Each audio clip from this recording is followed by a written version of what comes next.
على رسول الله وعلى آله وأصحابه ومن والاه. سبحانك لا علم لنا إلا ما علمتنا إنك أنت العليم الحكيم. سبحانك لا ما فهم لنا إلا ما فهمتنا إنك أنت الجواد الكريم. رب اشرح لي صدري ويسر لي أمري واحلل عقدة من لساني يفقه قولي. اللهم افتح علينا فتوح العارفين وارزقنا فهم النبيين وحفظ المرسلين وإلهام الملائكة المقربين والحمد لله رب العالمين.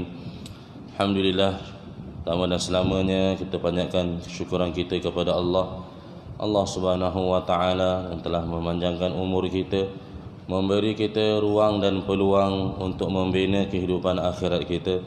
Alhamdulillah, hari ini kita di akhir Rabiul Awal, 30 Rabiul Awal, menghabisi bulan kelahiran baginda Rasulullah sallallahu alaihi wasallam. Moga di sebulan yang telah lalu ini kita melazimi selawat ke atas baginda Rasulullah sallallahu alaihi wasallam. Man shalla alayya salatan sallallahu alaihi biha ashran. Siapa yang mensalawati ke atasku satu salawat, Allahumma salli ala Muhammad wa ala ali Muhammad, maka Allah Ta'ala akan mensalawati ke atasnya 10 kali. Salawat Allah ke atas kita adalah memenuhi manusia itu dengan rahmat dan juga keampunan Allah Subhanahu wa Ta'ala. Apabila ditanya kepada Nabi, kaifa nusalli bika ya Rasulullah, bagaimana kami nak selawat ke atasmu wahai Rasulullah? Kerana Allah telah perintahkan, innallaha wa malaikatahu yusalluna 'alan nabi, sesungguhnya Allah dan malaikatnya telah bersalawat ke atas baginda. Ya ayyuhalladzina amanu sallu alaihi wa sallimu taslima. Maka ya Rasulullah, bagaimana kami nak selawat ke atasmu? Maka Nabi sallallahu alaihi wasallam bersabda, Allahumma salli ala Muhammad wa ala ali Muhammad kama sallaita ala Ibrahim wa ala ali Ibrahim wa barik ala Muhammad wa ala ali Muhammad kama barakta ala Ibrahim wa ala ali Ibrahim fil alamin innaka hamidum majid. Begitu juga salam. Bagaimana kita nak selawatkan, nak sebutkan salam seperti mana dalam tahiyat ataupun tasyahud akhir. Kita baca tasyahud akhir, assalamu alayka ayyuhan nabiyyu wa rahmatullahi wa barakatuh. Itulah bentuk selawat dan salam yang telah datang warid daripada Rasulullah sallallahu alaihi wasallam. Sebab itu orang yang menunaikan salat, maka dia telah menyempurnakan selawat ke atas baginda. Orang yang tidak menunaikan salat, maka jauh dia daripada selawat ke atas baginda Rasulullah sallallahu alaihi wasallam. Bismillah, kita menyambung sirah kita. Maka kita dah masuk dalam fasa yang dipanggil bagaimana sahabat dan Nabi sallallahu alaihi wasallam telah memelihara, menjaga agama ini dengan bentuk yang lebih dahsyat, iaitu dengan peperangan. Ini adalah satu perintah Allah. Perintah Allah, setiap mana di sebalik perintah Allah ada pastinya ada pertolongan Allah. Bila kita menjaga salat, maka ada pertolongan Allah. Bila kita jaga membayar zakat, adanya pertolongan Allah. Bila kita menunaikan puasa, adanya pertolongan Allah. Bila kita menunaikan haji dan umrah, adanya pertolongan Allah. Semua bentuk perintah Allah pasti ada nusratullah. Itu dia punya kalkulator, kaedah dia. Kalau ia bukan perintah Allah, maka di situ kita tidak akan jumpa pertolongan Allah. Kita tak akan jumpa. Pertolongan Allah akan jumpa di sebalik perintah-perintah Allah. Jumlah kekuatan pasukan Islam dan pembahagian panglimanya. Untuk ekspedisi ini, peperangan ini, Rasulullah telah mempersiapkan pasukan yang berjumlah 313 atau 314 atau 317 orang. Dalam riwayat yang saya jumpa, dia menyebut 313 atau 314 atau 315. Kenapa bilangan ini ada tepat ataupun ada khilaf? Kerana mengikut nama-nama yang telah didaftar. Nama mereka semua didaftar. Lepas tu kalau kita pergi di medan Badar, di situ ditulis yang mana yang telah syahid Badar, nama dan mereka dan nama ayah mereka. Dengan komposisi 82 atau 83 atau 86 muhajirin, dengan pecahan 82 atau 83 ataupun 86 orang muhajirin, iaitu orang yang berhijrah daripada Mekah ke Madinah, dan 61 orang daripada Ansar sendiri, iaitu kabilah Aus, dan beserta 170 orang Khazraj. Khazraj ini adalah orang yang awal yang ramai masuk Islam. Pasukan Islam tidak mengadakan persediaan yang serius untuk ekspedisi menahan kafilah dagangan orang kafir Quraisy ini. Mereka juga tidak membawa semua kelengkapan perang, contohnya ditunggangi oleh 2 atau 3 orang.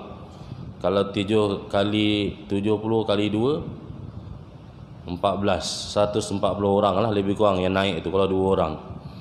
Kalau 3 orang 7 kali 3 210 orang lebih kurang. Jadi ada baki lagi, kalau 210 orang ada baki lagi 100 orang yang jalan kaki lebih kurang itu. Rasulullah sallallahu alaihi wasallam, Sayyidina Ali dan juga Marthad bin Abu Marthad Al-Ghanawi bersama-sama menunggangi 1 ekor unta. Sebab Ali masa itu mungkin barulah puluhan tahun. Untuk urusan Madinah dan urusan salah, Nabi Muhammad sallallahu alaihi wasallam telah mengamanahkannya kepada Abdullah bin Ummi Maktum. Dia seorang muazzin. Bila dia azan, itu tanda adalah masuk waktu subuh. Bilal akan azan waktu tahajud yang pertama. Setengah-setengah kampung di kawasan kita, khusus negeri Melaka ataupun di negara-negara lain yang biasa kita dengar di Mekah sana, Masya Allah, dia akan azan 2 kali. Pertama dia panggil azan tahajud, kejut kita untuk bangun tahajud. Kemudian barulah azan subuh ataupun salat fajar. Jadi Abdullah bin Ummi Maktum ni dia buta. Dia yang jaga Madinah. Jadi kalau ikut kita, kita suruh orang buta ke jaga? Kalau ikut kita lah. Tapi tidak bagi Nabi Muhammad sallallahu alaihi wasallam, tidak. Namun begitu ketika baginda sallallahu alaihi wasallam telah sampai di Rawha, baginda menyuruh Abu Lubabah bin Abdul Munzir untuk pulang dan mengangkatnya sebagai pemegang amanah urusan Madinah, menggantikan Abdullah bin Ummi Maktum. Dia sebut situ Ibnu lah ataupun bin. Bin ni bahasa Arab, Ibnu atau bin ni bahasa Arab, maknanya anak lelaki. Maka kita telah rasmi negara kita Malaysia ni menggunakan bin. Macam saya Raziz bin Rajali. Kita tak guna A/L, tak ada.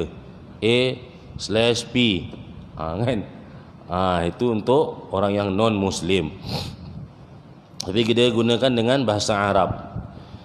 Bendera panglima utama diberikan kepada Mus'ab bin Umair Al-Qurashi Al-Abdari. Bendera ini berwarna putih, seperti mana 6 ketumbukan atau 5 ketumbukan tentera yang telah sebelum ni dihantar untuk menahan dagangan orang kafir Quraisy pun menggunakan bendera yang sama. Rasulullah SAW telah membahagikan pasukannya menjadi 2 batalion. Jadi Islam ni bukan kita kata semayang je pandai, bukan kita kata bayar zakat je, tapi perang pun pandai. Mentadbir urus perang pun pandai. Batalion Muhajirin yang benderanya diserahkan kepada Ali bin Abu Talib. Batalion Ansar yang benderanya diserahkan kepada Sa'ad bin Mu'adh. Sa'ad bin Mu'adh adalah, kita baca sebelum ni, ketua kepada Bani Abdi Ashhal. Bila dia masuk Islam, sebab tu Islam dia tidak merendahkan. Kalau dulu dia orang masa sebelum Islam dia ada kedudukan, maka bila Islam dikekalkan kedudukan tersebut. Sebab tu Islam dia tidak merendahkan. Tidak. Dia tidak ada tukau. Islam tu dia jaga, dia raikan. Insya-Allah. Rasulullah menyerahkan panglima sayap kanan kepada Zubair bin Awam. Jadi dia panggil 5, khamsah. Dia ada depan, kanan, kiri, tengah dan belakang. Macam main bola tu, Dia ada wing, dia ada strike, dia ada back. Kan? Jadi sayap kanan yang jaga dia adalah Zubair bin Awam.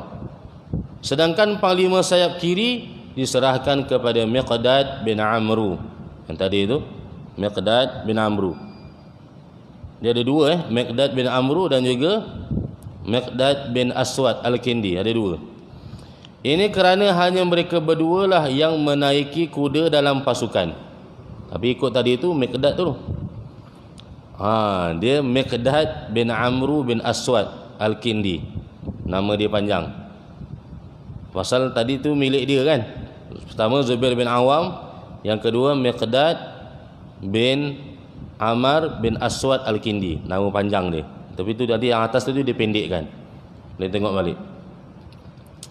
Ini kerana hanya mereka berdua lah yang menaiki kuda dalam pasukan, sebagaimana telah saya sampaikan tadi, yang dia tulis ke atas tadi.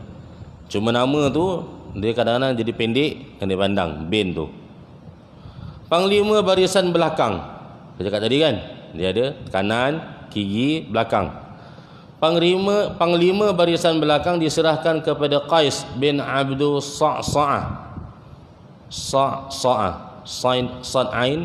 Sad ain ta marbutah ataupun tabulat dipanggil Sa'sa'ah. Sementara itu panglima utama tetap di tangan Rasulullah sallallahu alaihi wasallam selaku panglima tertinggi di dalam pasukan. Kalau ada cerita, tengok cerita dinasti Qin ke, dia ada panggil 7 brothers. Kan? Mereka ada 7 panglima yang dia menjaga di dalam posisi masing-masing. Dalam 7 panglima tu dia ada ketua panglima pula. Pergerakan pasukan Islam menuju ke Badar. Jadi Badar ni di bandar lain lah. Dalam Islam ni dia mudah. Perang dia nama tempat. Kalau pergi tempat tu nama perang dia. Ini senang ingat lah. Kan? Perang tu nama, macam kita kata peristiwa Bukit Kepung. Kita senang ingat. Kan? Peristiwa Bukit Kepung. Ataupun berdasarkan tarikh, peristiwa 13 Mei ke 15? 13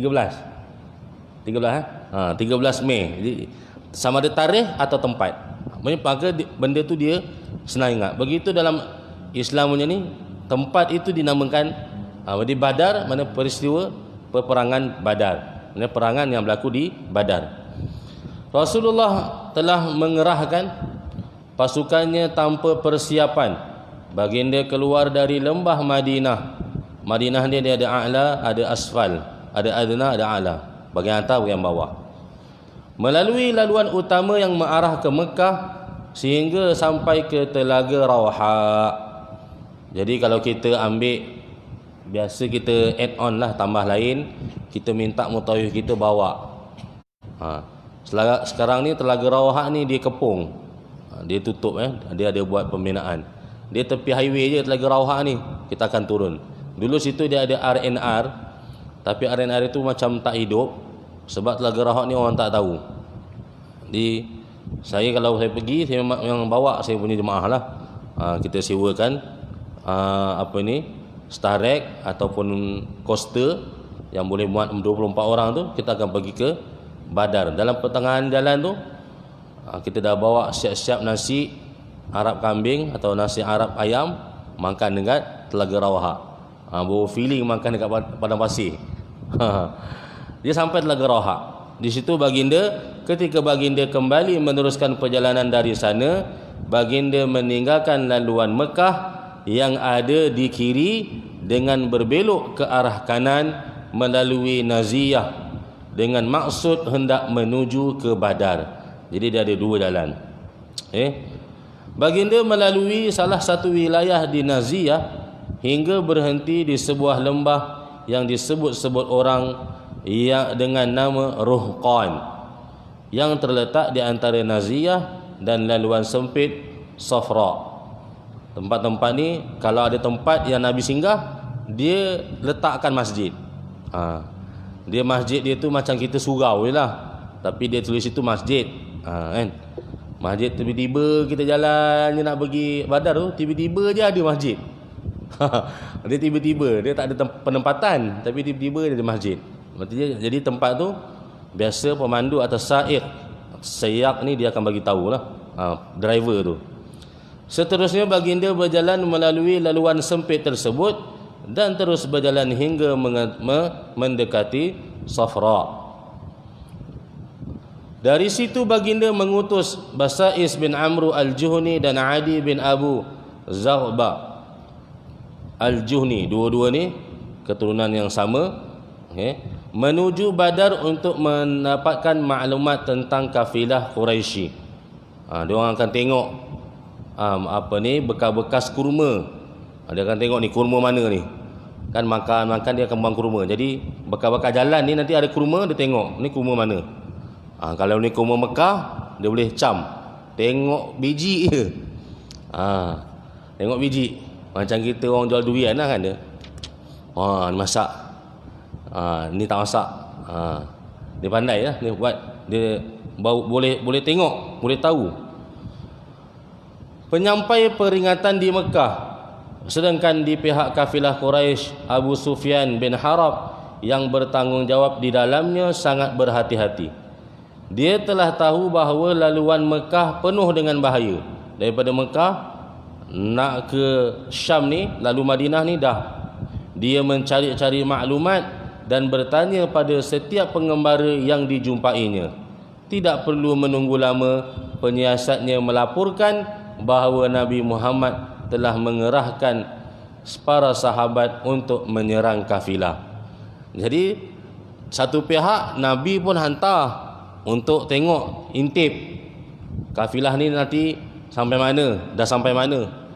Satu pihak Abu Sufyan bin Harb ni dia mewarisi daripada ayah dia. Harb kan, dia pakar juga ni tentang jalan, tentang strategi perang, dia pun pakar. Dia pun ada penyiasat juga. Lepas tu kita kira kalah main WhatsApp ni kalah lambat. Dia cepat lagi. Dia ada intip-intip dia, mata-mata dia. Kalau ustaz macam belajar Mesir ni, dia tahulah jasus setiap orang sampai je Mesir terus ada jasus dia. Kan? Saya belajar dengan ustaz-ustaz Mesir 3-4 tahun. Dia kata kita sampai je Mesir ni terus dia ada jasus dia. Ada mata-mata. Kalau kita buat hal ni, siap lah. Dia terus ada mata-mata dia. Masya Allah. Dia ni pakar. Dalam mata-mata ni dia memang pakar. Ketika itu juga Abu Sufyan telah mengupah Damdam bin Amr al-Ghifari untuk pergi ke Mekah. Ni Bani Ghifar yang kita tahu sebelum ni. Ghifar ni pun perjalanan antara Mekah nak ke Syam juga.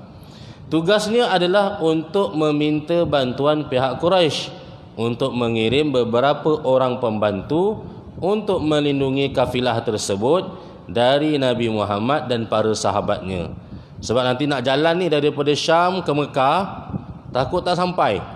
Jadi hantar siap-siap Damdam ni untuk hantarkan bantuan supaya dapat pelihara kafilah dia, barangan dagangan dia ni sampai selamat ke Mekah. Damdam cepat pergi sehingga sampai di Mekah. Dia menjerit di lembah sambil tetap berada di atas untanya. Sebelum ini dia sudah terlebih dahulu menghiris hidungnya, membalikkan pelananya dan mengoyakkan pakaiannya. Ini dia panggil kod rahsia. Pengapa ni? Kod rahsia. Dia ada kod rahsia. Kalau askar dia tahulah dia ada kod rahsia dia. Jadi tu kod rahsia dia. Maknanya dia ni sekarang tengah sesak ni. Tengok aku punya hidung dah luka. Unta aku punya pelana pun dah terbalik. Pakaian pun dah koyak-koyak ni. Apa lagi? Dia berkata, hai orang Quraisy, habis musnahlah telah harta kamu yang ada pada Abu Sufyan. Muhammad bersama sahabat-sahabatnya telah menghalangnya. Pergilah bantuan. Dia terus bagi word. Dia tak panjang-panjang. Ni aku daripada ni Abu Sufyan tau. Tak. Tu ni. Dia terus bagi tahu direct. Penduduk Mekah bersiap untuk perang. Jadi Nabi Muhammad nak tahan je kafilah tu. Tak ada nak perang pun. Siapa yang cetuskan tu? Abu Sufyan. Okey. Orang ramai bersiap-siap dengan cepat. Mereka berkata, adakah Muhammad dan sahabat-sahabatnya menyangka bahawa kafilah itu seperti kafilah Ibnu Hadrami yang sebelum ni tu? Dia boleh tahan macam tu ke? Sama sekali bukan. Demi Allah, dia benar-benar akan tahu hal yang berbeza. Masing-masing mempunyai dua pilihan, keluar sendiri atau mengirim wakil. Nak pergi ke nak hantar wakil dia ni, nak pergi tahan ni.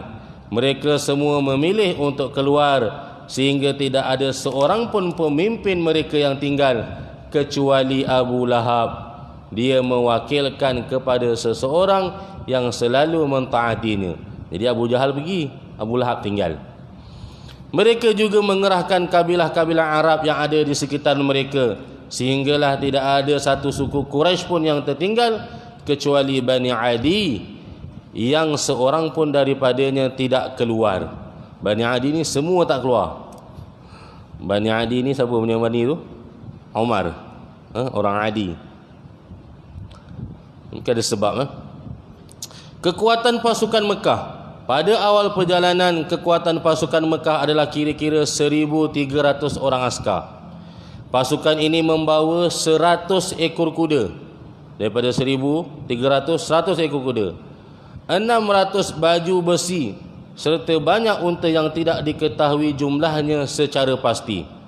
Panglima tertingginya adalah Abu Jahal ataupun Ammar bin Hisham. Ada 9 orang pemimpin Quraisy yang menguruskan keperluan logistik, dan mereka menyembelih 9 atau 10 ekor unta setiap hari. Perjalanan daripada Mekah sampailah nak sampai ke Badar. Masalah kabilah Bani Bakar. Tatkala pasukan Mekah memutuskan untuk menempuh perjalanan, pihak Quraisy teringat akan permusuhan dan peperangan antara mereka dengan Bani Bakar.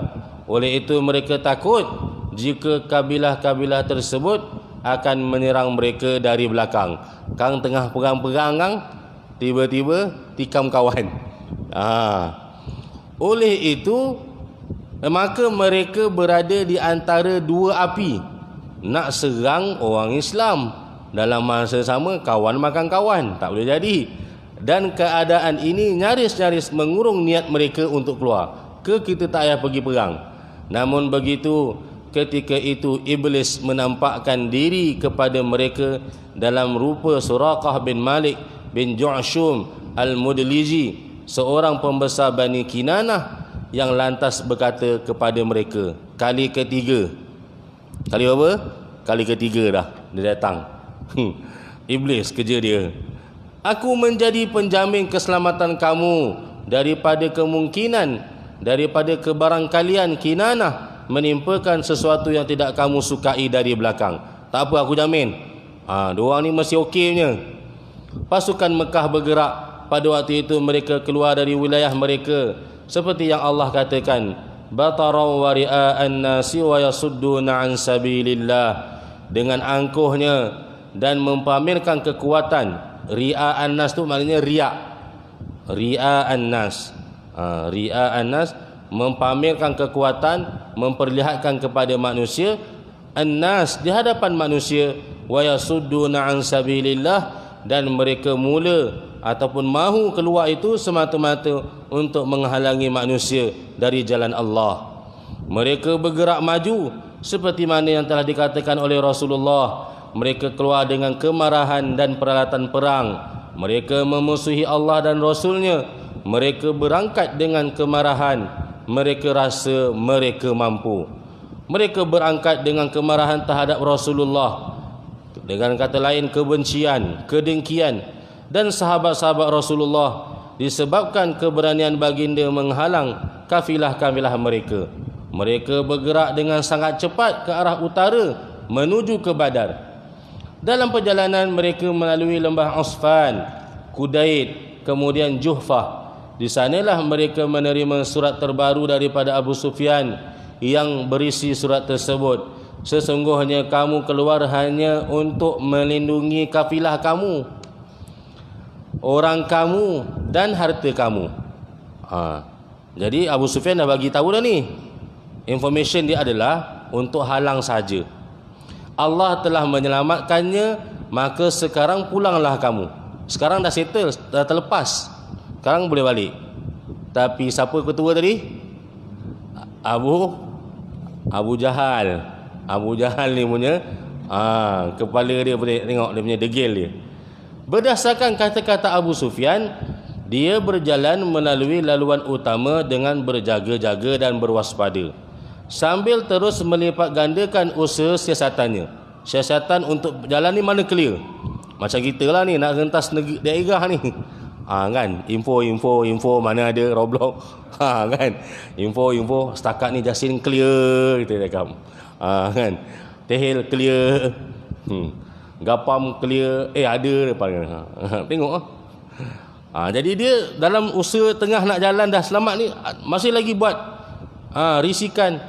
Ketika telah dekat dengan Badar, dia mendahului kafilahnya sehingga bertemu dengan Majdi bin Amru. Dia bertanya kepada Majdi tentang pasukan Madinah. Maka Majdi menjawab, aku tidak melihat seorang pun yang ku curigai. Hanya aku melihat 2 orang penunggang unta menundukkan untanya di anak bukit ini.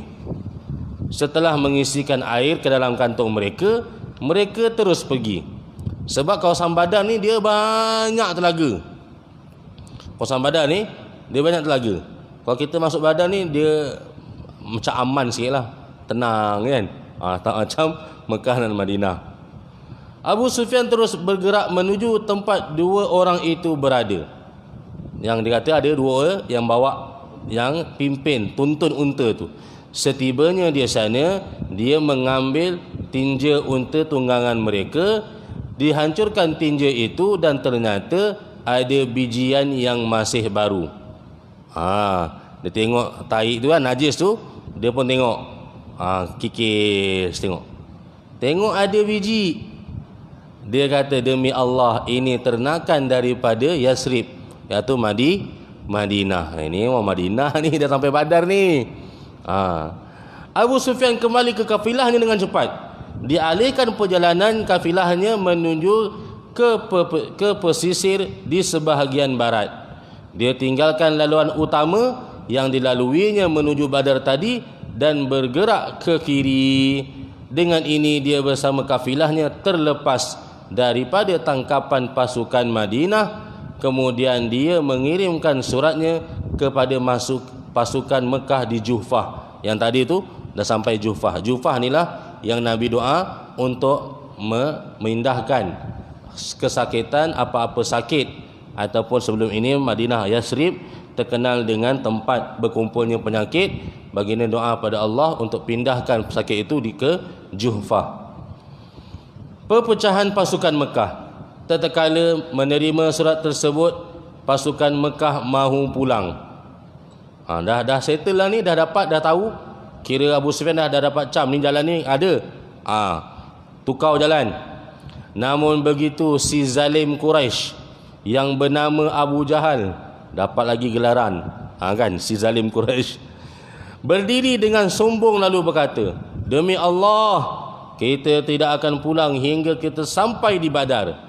Kita akan bermukim 3 hari di sana. Kita akan menyembelih haiwan, makan dan minum arak. Para wanita akan bernyanyi dan memainkan muzik untuk kita.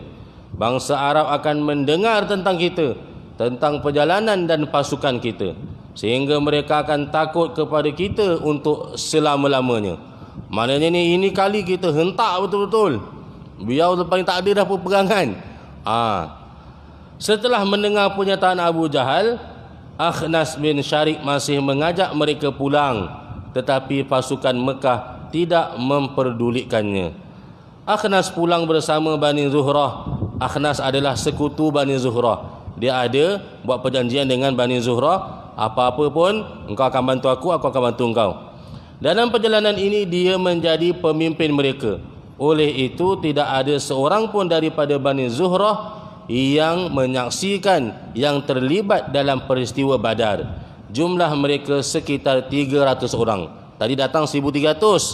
So 300 ni dah balik dengan Akhnas. Bani Zuhrah gembira dengan idea Akhnas bin Syarik. Oleh itu dia tetap ditaati dan dimuliakan oleh mereka. Tak pergi perang ni, balik lah. Bani Hashim sebenarnya juga ingin pulang, tetapi Abu Jahal mengherdik mereka dengan berkata, jangan sampai kumpulan tadi iaitu Bani Zuhrah memecah belahkan kita sehingga kita pulang. Sedap dia peli orang tu. Kan? Padahal memang Abu Sufyan suruh balik dah. Tak ada keperluan pun.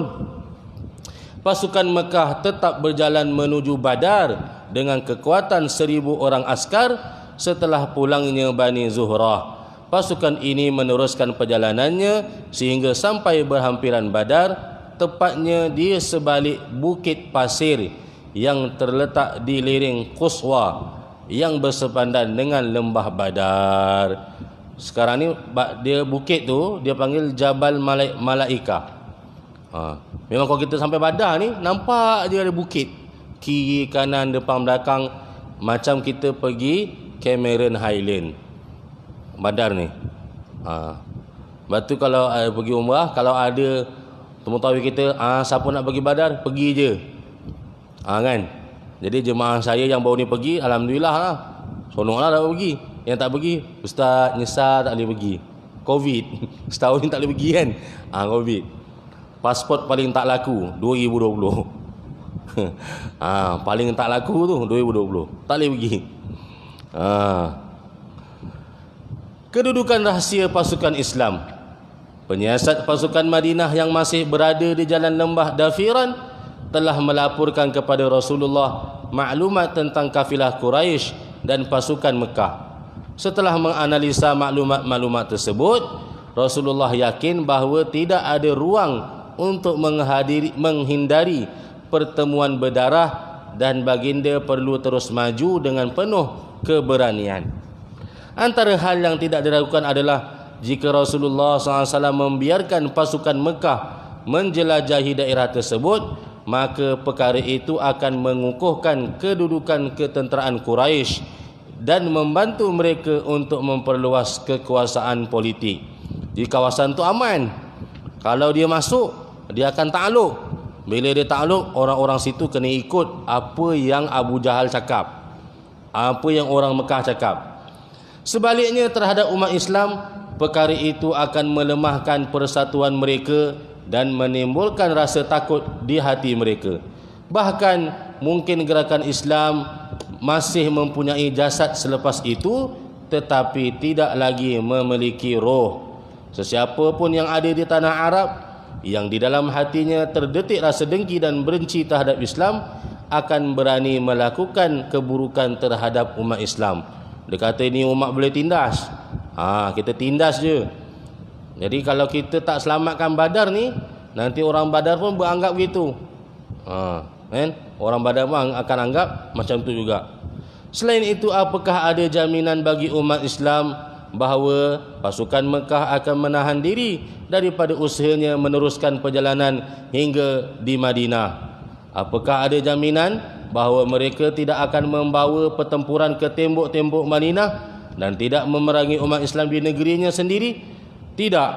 Maka jika pasukan Madinah benar-benar berhenti, itu pasti akan menjadi pengaruh paling buruk bagi kewibawaan umat Islam. Jadi Nabi melihat satu sudut yang lain pula.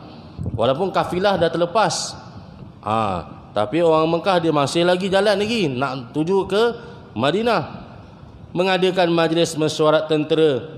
Melihat perkembangan situasi mendadak yang berbahaya ini, Rasulullah mengadakan sebuah majlis mesyuarat tentera peringkat tertinggi. Dan majlis ini Rasulullah mengisyaratkan kedudukan mereka yang perlu dipertaruhkan mati-matian, sehingga terjadi pertukaran pendapat antara baginda dengan seluruh pasukannya, sama ada yang berstatus panglima perang maupun askar biasa. Ketika itu hati sekelompok manusia bergoncang sehingga mereka takut menghadapi pertemuan berdarah. Mereka inilah yang disebutkan oleh Allah. Mereka inilah yang disebutkan oleh Allah dalam firman-Nya dalam surah Al-Anfal, kama akhrajaka rabbuka min baitika bil haqqi wa inna fariqan minal mu'minina lakarihun yujadilunaka fil haqqi ba'dama tabayyana ka'annama yusaquna ilal maut wa hum yanzurun. Sebagaimana Tuhanmu menyuruhmu pergi dari rumahmu dengan kebenaran, yaitu untuk pergi berjuang jalan Allah, padahal sesungguhnya sebahagian daripada orang yang beriman itu tidak menyukainya. Mereka membantah-bantahmu tentang kebenaran setelah nyata bahawa mereka pasti menang, seolah-olah mereka dihalau kepada kematian, dibawa kepada kematian, sedangkan mereka melihatnya. Jadi Allah Subhanahu wa taala menempelak sebahagian sifat orang yang mana asal dulu macam berani, tiba-tiba bila Allah telah wajibkan perang, tiba-tiba berubah.